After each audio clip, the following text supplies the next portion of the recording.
का जो सबसे महत्वपूर्ण कड़ी है, इससे व्याकरण के सभी शब्दों का निर्माण होता है। अनेक कठिन शब्दों को अगर हम आसान शब्दों में लिखने का प्रयत्न करें या फिर अनेक शब्दों को में वर्णों का अगर विलोप या छोप करते हैं और जिसके कारण नए शब्दों का निर्माण होता है, वो किसके माध्यम से होता है?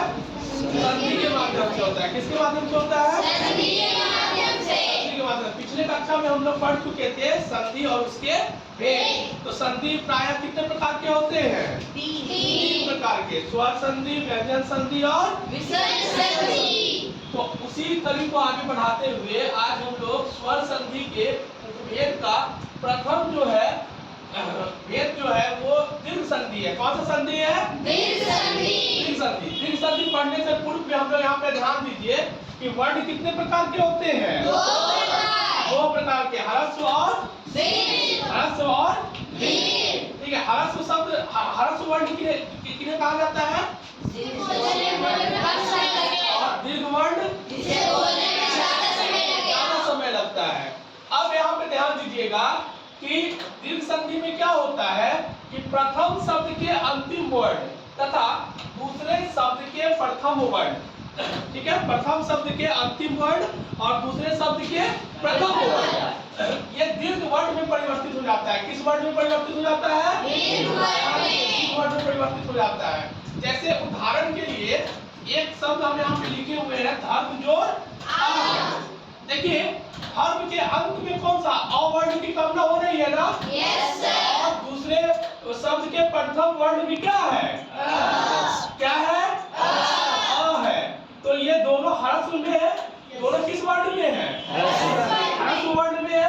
तो ये दोनों ह्रस्व वर्ण को मिलाकर कौन सा वर्ण बन जाएगा? दीर्घ वर्ण बन जाएगा। यानी कि अ जोड़ अ बराबर क्या हो जाएगा? आ हो जाएगा। ठीक है, अब जब आ हो जाएगा तो अब हम लोग इस शब्द को इस संधि के शब्द के माध्यम से जोड़कर बनाएंगे। ठीक है, आप देखिएगा म के ऊपर भी रेप लगा हुआ है और थ के ऊपर भी रेप लगा हुआ है।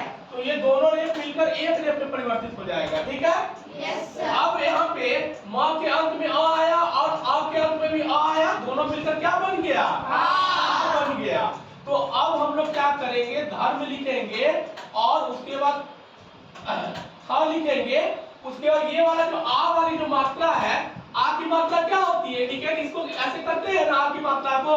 यस तो सर। आ की मात्रा को हम यहाँ पे लगा देंगे। क्या बन गया? धर्म जोड़ अर्थ बराबर क्या बन गया? समझ में आया? Yes sir.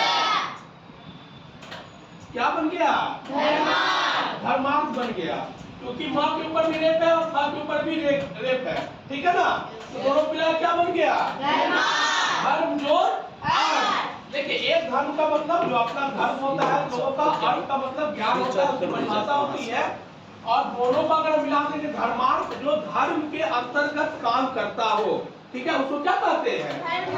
धर्मार्थ कहते हैं। समझ में आ गया? Yes sir. अब इनकी कुछ अपनी नियम है, उस नियम को अगर हम लोग देख लेंगे तो हमारा स्वर संधि जो है वो कंप्लीट हो जाएगा, वो समाप्त हो जाएगा। जैसे अ जोड़ अ बराबर क्या हो गया? ठीक है, फिर अ जोड़ आ बराबर भी क्या हो जाएगा?